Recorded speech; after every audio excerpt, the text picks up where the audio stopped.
नमस्कार, city news में आप सभी दर्शकों का स्वागत है। मैं हूं रिया और आप देख रहे हैं जिले का number 1 channel city news Muzaffarpur. खबरों पर बढ़ने से पहले आइए एक नजर डाल लेते हैं आज की सुर्खियों पर। जिले में डेंगू का कहर जारी, मुशहरी और काटी प्रखंड में मिले सबसे अधिक मरीज। गणपति उत्सव के 9वें दिन बम्बैया समाज ने भगवान गणेश की प्रतिमा का किया विसर्जन। और वेतन कटौती के खिलाफ विश्वविद्यालय कर्मचारियों ने किया प्रदर्शन। तो ये थी आज की सुर्खियां, अब खबरें विस्तार से। जिले में डेंगू का कहर जारी, मुशहरी और काटी प्रखंड में सबसे अधिक डेंगू के मरीज मिले। जिले में डेंगू का कहर नहीं थम रहा है। स्वास्थ्य विभाग के तमाम प्रयास विफल साबित होते नजर आते हैं। अब प्रतिदिन 5-6 नए मरीज मिलते हैं। आज तो 11 मरीजों की पुष्टि की गई है। अब तो मौत भी होने लगी है। जिला वेक्टर जनित रोग नियंत्रण पदाधिकारी डॉक्टर सतीश कुमार ने इसकी पुष्टि की है। मुसहरी और प्लस अर्बन मिलकर 8 केस मिले हैं। काटी से 3, कटरा में 2, मोतीपुर में 1, बोचहा में 1, सभी का जांच के दौरान पॉजिटिव पाया गया। अभी तक कुल मरीजों की संख्या 113 है, जिसमें से एसकेएमसीएच से 54 भर्ती थे, 45 की छुट्टी हो चुकी है। आज के डेटा में मात्र 9 केस भर्ती है।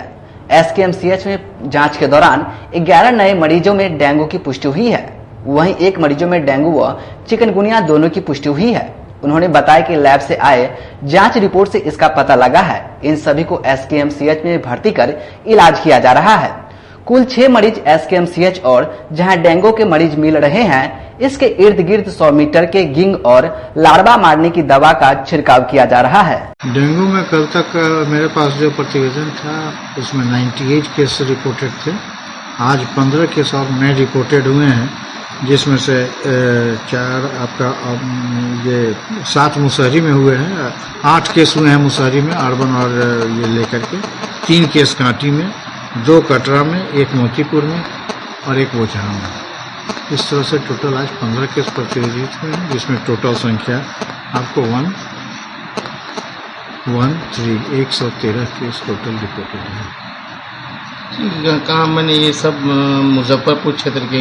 मुजफ्फरपुर क्षेत्र में ही 16 प्रखंड प्लस आपका अर्बन एरिया का मिला करके ये सारे केसेस हुए हैं। अर्बन में इसमें टोटल लगभग 12 केसेस हैं। सर इतना जल्दी इतना केस निकल के आना सर क्या लग रहा है? देखिए, मुसहरी और कांटी अर्बन एरिया से सटे हुए हैं जो प्रखंड में आते हैं, इसलिए कांटी और मुसहरी ये 2 एरिया हमारा बहुत हॉट स्पॉट बना हुआ है, जहाँ की फॉगिंग आज भी कांटी मोतीपुर क्षेत्र में फॉगिंग के लिए गया हुआ है। फॉगिंग हम अपने रफ्तार से करवा रहे हैं। जल्द से जल्द कोशिश करेंगे इसको कंप्लीट करने की। इससे बचाव के लिए क्या करना होगा? बचाव में सभी लोगों को स्कूल में भी जागरूकता हम लोग करवा रहे हैं बच्चों को अपने हेल्थ स्टाफ के माध्यम से।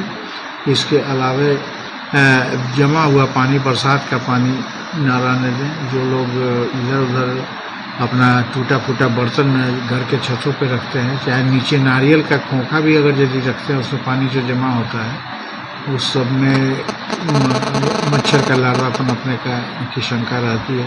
गणपति उत्सव के 9वें दिन बम्बैया समाज द्वारा धूमधाम से भगवान गणेश की प्रतिमा का विसर्जन किया गया। हर साल की तरह इस साल भी गरीब स्थान सोनरपट्टी में भगवान गणेश का विसर्जन का समय आ गया है। बुद्धि और सृष्टि सिद्धि के दाता से अगले वर्ष फिर से आने की कामना की जाएगी। इस दिन ढोल नगाड़े के साथ धूमधाम से गौरीपुत्र गणेश की विदाई की जाती है। शुभ मुहूर्त में गजानन की विधि पूर्वक जल में विसर्जित किया जाता है। इस तरह चतुर्थी को बप्पा की स्थापना के लिए पूजा की जाती है। इस तरह गणपति की विसर्जन भी बड़े धूमधाम के साथ किया जाता है। ये नजारा मुजफ्फरपुर के सुनारपट्टी की है, जहां 41 वर्षों से यह पूजा पूरे समाज के लोगों के साथ किया जाता है। लोगों ने बापा से प्रार्थना किया कि हे बप्पा, हम लोगों को व्यापार में रोजी रोजगार दीजिए। अगले वर्ष और धूमधाम से आपकी पूजा अर्चना करने का कोशिश करूंगा। तो हर साल आते हैं गणपति, आज हर साल जाते ही है, तो आते फिर भी आते हैं। कितने वर्ष से मना रहे हैं आप लोग यहाँ? कितने वर्षों से यह गणपति उत्सव आप लोग मना रहे हैं?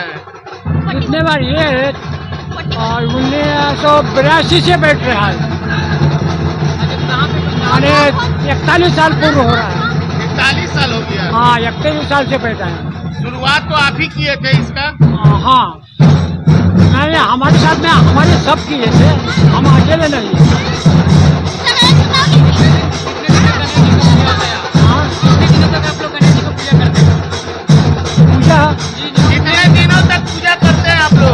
10 दिन में पूजा होता है, 7 दिन। अपना 9 दिन हुआ है। हमारा अपना अभी जो है 9 दिन हो रहा है, 9 दिन से पूजा कर रहे हैं। आगे क्या पूजा है आगे इससे भी भव्य पूजा होगा। आगे इससे भी बड़ा पूजा हो जाएगा अगले साल। कहाँ पे बनता है ये गणेश पूजा? यहीं पर होगा, सोनारपट्टी में ही होगा। सात धाम की यात्रा करने वाली भारत गौरव ट्रेन मुजफ्फरपुर जंक्शन पर पहुंची। भारत गौरव पर्यटक ट्रेन बुधवार की कटिहार से चलकर मुजफ्फरपुर पहुंची। आपको बता दें कि भारतीय रेल पर्यटन को बढ़ावा देने के लिए लगभग 33% रियायत प्रदान कर रहा है। इसके तहत अधिक से अधिक यात्री पर्यटन स्थल को देख सके। बिहार से 2 भारत गौरव ट्रेन पहले खुल चुकी है। वहीं तीसरी जो ट्रेन 27 सितंबर बुधवार को कटिहार से खुली, जो पूर्व मध्य रेल के पूर्णिया, कोटा, मधेपुरा, सहरसा, सुपौल, निर्मली, झंझारपुर, दरभंगा, समस्तीपुर, मुजफ्फरपुर, हाजीपुर जंक्शन होते हुए पाटलिपुत्रा, आरा, बक्सर और पंडित दीनदयाल उपाध्याय स्टेशन होते हुए गुजरेगी, जो उज्जैन का श्री महाकालेश्वर ज्योतिर्लिंग एवं श्री ओमकारेश्वर ज्योतिर्लिंग, द्वारका का श्री नागेश्वर ज्योतिर्लिंग एवं श्री द्वारकाधीश मंदिर, सोमनाथ का श्री सोमनाथ ज्योतिर्लिंग, सिडनी का साईं बाबा दर्शन, श्री घृणेश्वर का ज्योतिर्लिंग एवं नासिक श्री त्र्यंबकेश्वर ज्योतिर्लिंग एवं शनि सिंगनापुर मंदिर का दर्शन कराते हुए 8 अक्टूबर 2023 को वापस लौटेगी। बुधवार की शाम मुजफ्फरपुर पहुंची भारत गौरव ट्रेन यात्रियों में काफी ज्यादा उत्साह दिखा। आ रहे हैं सुपौल से। बहुत अच्छा व्यवस्था गौरव ट्रेन का। हम लोग कल महाकाल जाएंगे सुबह में और महाकाल में जाकर वहाँ पूजा पाठ करेंगे हम लोग।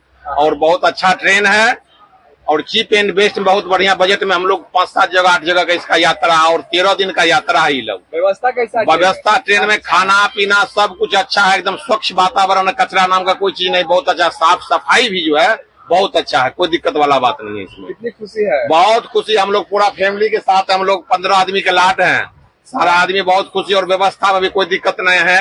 सुबह शाम है, चाय देता है ट्रेन में, जैसे मान के सुबह का दिन का खाना है, शाम रात का खाना है, घर की तरह है, खाना में भी कोई दिक्कत नहीं, बहुत अच्छा है व्यवस्था। का दर्शन करेंगे हम लोग 6 या 7 का करेंगे। हाँ, कल जो है महाकाल का, कल महाकाल हम लोग उज्जैन जाएंगे, कल वहाँ 10 बजे का है, 10 बजे वहाँ पर हम लोग दर्शन करेंगे, उसके बाद फिर वहाँ से आगे का प्रस्थान हम लोग करेंगे। हम सुबह में बैठे हैं 9 बजे। हम भी सहरसा से आ रहे हैं। सहरसा से कहाँ जा रहे हैं? तो इसी ट्रेन से जा रहे हैं भारत ज्योतिर्लिंग का दर्शन करने। कितने ज्योतिर्लिंग का? 7 ज्योतिर्लिंग। 7 ज्योतिर्लिंग। कौन कौन है इसमें?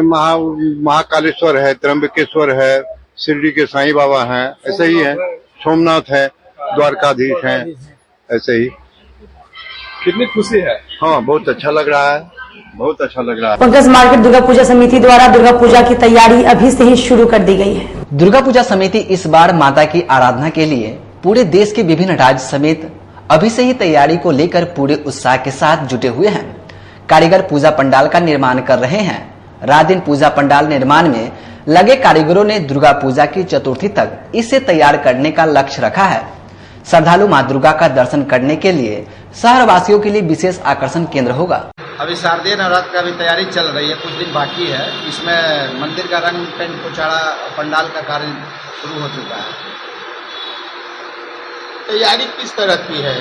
तैयारी बहुत भव्यता के साथ होगी, सब फूलों का सजावट होगा और बांस पंडाल का भी निर्मित होगा, गेट बत्ती लाइट का भी है।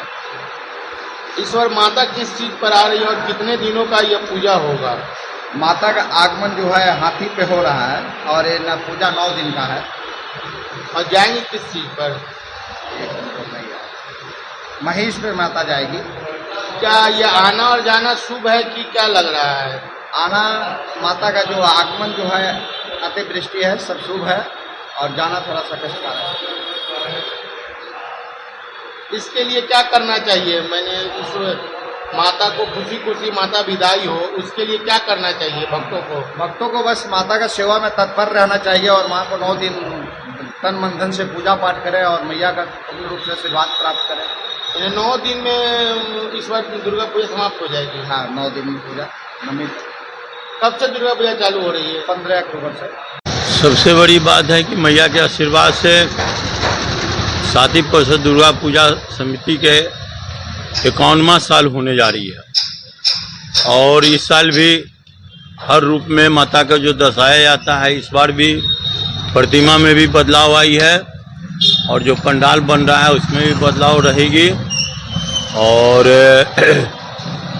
रही बात कि इस बार मैया के जो प्रतिमा का रूप दिया जा रहा है और भैंसासुर का, वो एक युद्ध टाइप का जो है दर्शाया जाएगा। इस बार युद्ध करते हुए माता नजर आएंगी और जितना प्रतिमा है सब इस बार सवारी पर रहेंगी बैठी हुई। जैसे कि दुर्गा जी हैं वो भी अपनी सवारी पर रहेंगी, कार्तिक जी, गणेश जी, लक्ष्मी जी और गणेश जी, कार्तिक जी, लक्ष्मी जी और सरस्वती जी, वो सब इस बार सवारी में नजर आएंगी। और लगेगा इस बार अंदर में कि आसमान में माता की दर्शाया जा रहा है, इस बार आसमानी रूप दी जा रही है। क्या लग रहा है इस बार भक्तजन जो आएंगे दर्शन करने, इस बार कुछ नया लुक दिखने को मिलेगा? नया लुक तो हर साल देखने को मिलता है, इस बार भी नया लुक देखने को मिलेगा माता को। क्या व्यवस्था रहेगी अपनी तरफ? बुशरा प्रखंड के मैदापुर पंचायत में जिलाधिकारी ने लोगों की समस्या के निपटारा के लिए जनसंवाद कार्यक्रम का आयोजन किया। बिहार सरकार के आदेश पर बिहार में जिला प्रशासन की ओर से सरकार के विभिन्न जन कल्याण योजनाओं को लेकर जनता से जनसंवाद करने के लिए जिलाधिकारी जुड़े हुए हैं। इसी कड़ी में मुजफ्फरपुर के बुचहा प्रखंड अंतर्गत मैदापुर पंचायत में जनसंवाद कार्यक्रम जिला प्रशासन की ओर से डीएम प्रणव कुमार की अध्यक्षता में चलाया गया, जहां विभिन्न विभागों के पदाधिकारी एवं स्थानीय मैदापुर पंचायत की मुखिया पंकज कुमार समेत अन्य जनप्रतिनिधि, आंगनबाड़ी सेविका और पंचायत के हजारों लोग जनसंवाद कार्यक्रम में शामिल हुए। वहीं बारी बारी से जिला के विभिन्न विभागों के पदाधिकारी ने सरकार की योजनाओं के बारे में जनता को बताया। इसके पूर्व जिलाधिकारी ने कार्यक्रम के शुभारंभ करते हुए दीप प्रज्वलित करने के बाद विभिन्न विभागों की ओर से लगाए गए स्टॉल का भी निरीक्षण किया और साथ ही उनके गुणवत्ताओं की जानकारी ली। वहीं इस मौके पर मौजूद रहे प्रखंड के प्रमुख समेत कई पंचायतों के मुखिया एवं पूर्व मुखिया, पंचायत समिति, वार्ड सदस्य आदि मौजूद रहे। जनसंवाद कार्यक्रम का आयोजन मुख्य रूप से किया गया है कि पंचायतों में जो चल रही योजनाएं हैं उनके बारे में सभी जो यहाँ के लाभार्थी उनको जानकारी मिले और लगातार सरकार के द्वारा विभिन्न जो योजनाओं के माध्यम से ग्रामीण क्षेत्रों में विकास के कार्य किए जा रहे हैं उसके बारे में सभी लोगों को जानकारी भी मिले। और यदि इस गांव की कोई समस्या है तो उसको प्राथमिकता के तौर पर हम लोग ले करके उसका हल भी निकालेंगे और इसी को उद्देश्य को लेकर के पूरे पंचायत और आसपास के पंचायतों के लोगों के बीच जागरूकता का कार्यक्रम आयोजित किया। स्टॉल के माध्यम से क्या कुछ दर्शाया जा रहा है? स्टॉल मुख्य रूप से वैसे ही योजनाओं का लगा हुआ है जो मुख्य रूप से पब्लिक के इंटरेस्ट से रिलेटेड है, जैसे राशन कार्ड की बात हो या ICDS की बात हो, तो उस स्टॉल के माध्यम से भी जो पैम्फलेट्स हैं उन पैम्फलेट्स के माध्यम से लोगों को जानकारी मिलेगी कि उस विभाग में कौन कौन सी योजनाएं चल रही हैं जिनके माध्यम से लोग लाभान्वित हो सकते। ये लगातार चल रहा है, ये तो डिफरेंट ब्लॉक्स में डिफरेंट पदाधिकारियों के माध्यम से चल रहा है। आज हम लोग यहाँ पर आए हैं बुचरा। मैं पंकज कुमार, मुखिया ग्राम पंचायत राज मैदापुर, आप सभी प्रिंट मीडिया के बंधुओं को सर्वप्रथम बधाई देता हूँ जो आपने इस जनसंवाद कार्यक्रम में आप लोग प्रभार कर मुझे धन्य किए। जनसंवाद कार्यक्रम सरकार की योजना है जनता से सीधे संवाद करना। सरकार की योजना धरातल पर उतरी है कि नहीं उसको रिव्यू करने के लिए जिला प्रशासन द्वारा हमारे पंचायत में जनसंवाद कार्यक्रम किया गया। इसके लिए मैं पूरे तहे दिल से छोटे से ब्रेक का लेते हैं, छोटा सा ब्रेक। तब तक आप बने रहिए हमारे साथ, देखते रहिए सिटी न्यूज मुजफ्फरपुर। आपके 7 और 2 वर्षों के प्यार ने यूए एसोसिएट नीलकमल एक्सक्लूसिव शोरूम को मुजफ्फरपुर में एक अलग पहचान दिला दी है और उत्तर बिहार का पहला नीलकमल एक्सक्लूसिव शोरूम जो अब Narayanpur opposite Vaishali management college की जगह क्लब रोड मिठनपुरा चौक के समीप यूए एसोसिएट का एकमात्र भव्य शोरूम अब नए रूप में खुल गया है, जहां आपको घर और ऑफिस फर्नीचर और मैट्रेस की विस्तृत रेंज ग्राहकों के लिए भी 50% तक की विशेष छूट के साथ दी जा रही है और साथ ही साथ 0% पर फाइनेंस की सुविधा के साथ अपने घर ले जा सकते हैं, जैसे sofa, designing table, wardrobe, mattress, दीवान, पलंग के साथ सभी प्रकार के फर्नीचर पर विशेष रूप की छूट दी जा रही है। 2 वर्षों का साथ निभाने के लिए यूए एसोसिएट नीलकमल एक्सक्लूसिव शोरूम आपका तहे दिल से धन्यवाद करता है और एक बार हमारे यहाँ अवश्य पधारे। इस विशेष छूट का लाभ जरूर उठाएं। यूए एसोसिएट नीलकमल का फर्नीचर शोरूम नारायणपुर से हट करके मिठनपुरा चौक के समीप क्लब रोड में हम लोगों ने अभी स्थापित किया है, जहां आपको होम फर्नीचर के, ऑफिस फर्नीचर के विस्तृत रेंज देखने को भव्य रूप से मिलेंगे। और हमारे पास मैट्रेस की भी एक बहुत अच्छी रेंज उपलब्ध है और साथ ही साथ हमारा लगन का भी काफी भारी डिस्काउंट ऑफर चल रहा है, जिसमें 40% तक की छूट दी जा रही है। और साथ में हमारे यहाँ फाइनेंस की भी सुविधा है, जिसमें आप बजाज से, HDFC से 0 डाउन पेमेंट पर भी सारी चीजें ले जा सकते हैं। तो आप लोगों से निवेदन है कि एक बार आकर के हमें सेवा का मौका दें। अपने सपनों की आशा को दे एक नई पहचान माँ भवानी डेकोर प्राइवेट लिमिटेड के साथ, जो है ऑथराइज्ड डिस्ट्रीब्यूटर ऑफ कजारिया। देश की मिट्टी से बनी टाइल से देश को बनाते हैं। और जहां मिलती है सभी प्रकार के Indian and imported granite, marble, sanitary एवं कोटा स्टोन का अनोखा एवं आकर्षक संग्रह। माँ भवानी डेकोर प्राइवेट लिमिटेड मतलब a complete floor solutions. New 0 mile Dadar road, Muzaffarpur. Call 9934753111। जिले की शान बन चुकी बाबा लहठी अब लोगों की जरूरत बन चुकी है।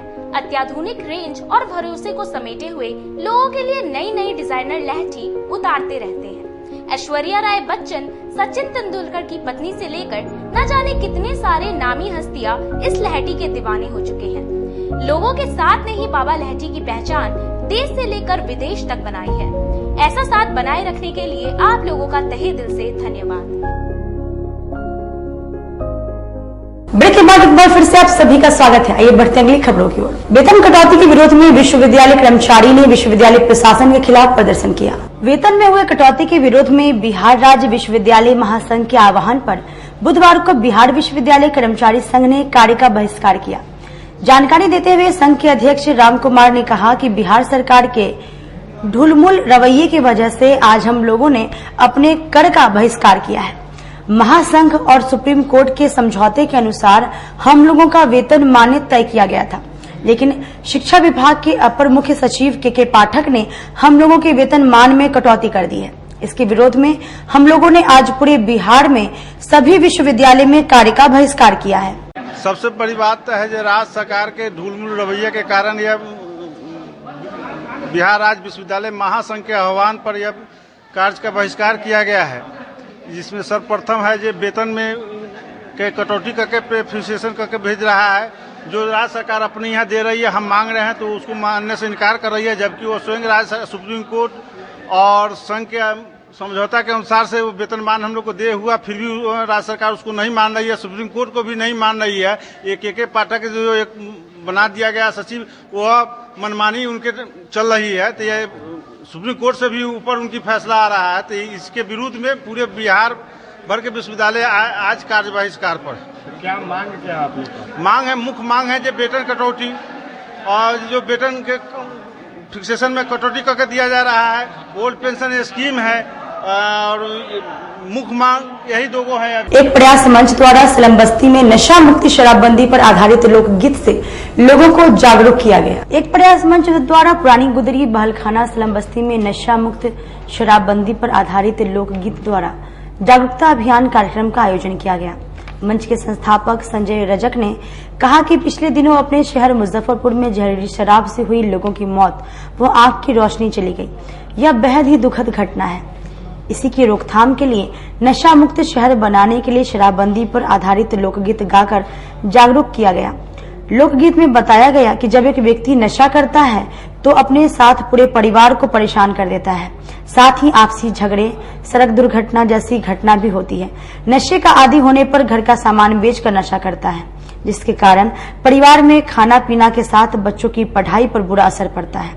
स्वास्थ्य भी खराब हो जाता है। अगर वही इंसान नशा छोड़ दे तो वह पूरे परिवार के साथ सुख शांति से रह सकता है और बच्चे भी खुशी से पढ़ाई कर सकते हैं। और गांधी जी ने कहा था कि शराब आदमियों से न सिर्फ उनका पैसा छीन लेता है बल्कि बुद्धि भी हर लेता है। शराब पीने वाला इंसान हैवान हो जाता है।